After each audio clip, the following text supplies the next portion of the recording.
Sheekada soddonaad. Ciise oo quudiyey 5,000 oo qof. Ciise wuxuu xertiisii u diray dadka si ay u wacdiyaan oo ay wax u baraan.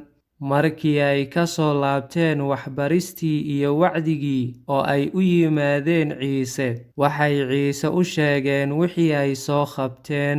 Kadib Ciise ayaa ku yidhi xertiisii, ina keena meel leh jawi deggan si aynu ugu nasanno.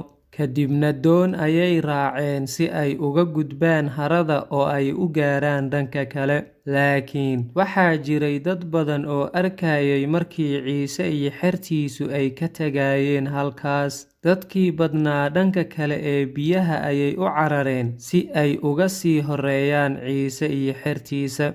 Waxay ahaayeen dad aad u fara badan oo gaarayay ilaa 5,000 oo nin oo aan dumar iyo carruur ku jirin tiradaas. Ciise aad ayuu ugu naxariistay dadkii oo waxay dadka ula muuqdeen sidii xayn ari ah oo aan arijiro lahayn. Sidaa darteed, iyagii waxbuu baray oo kuwii xanuunsanaana wuu daaweeyey. Markii la gaaray habeenkii, ayaa xertii Ciise ku yiraahdeen, waa waqti dambe, mana jirto magaalo inoo dhow, dadka inaga dir si ay meelahaas wax uga soo cunaan. Laakiin Ciise ayaa xertiisii ku yidhi, idinku waxay cunaan siiya.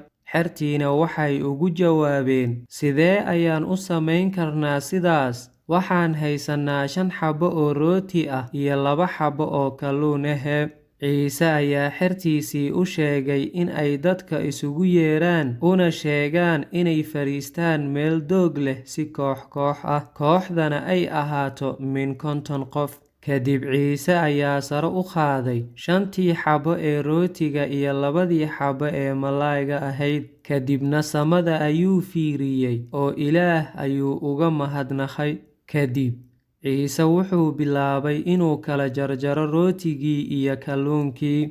Kadibna xertii ayuu u dhiibay si ay dadka ugu qaybiyaan. Xertiina dadkii ayay u qaybiyeen cuntadii, wayna dhammaan weyday oo dadkii oo dhan way ka wada dhargeen.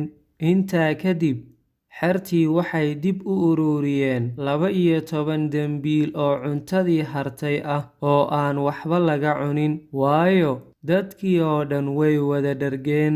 Cuntadaas oo dhan waxay ka timid 5 xabbo ee rootiga iyo 2 xabbo ee kalluunka ahaa.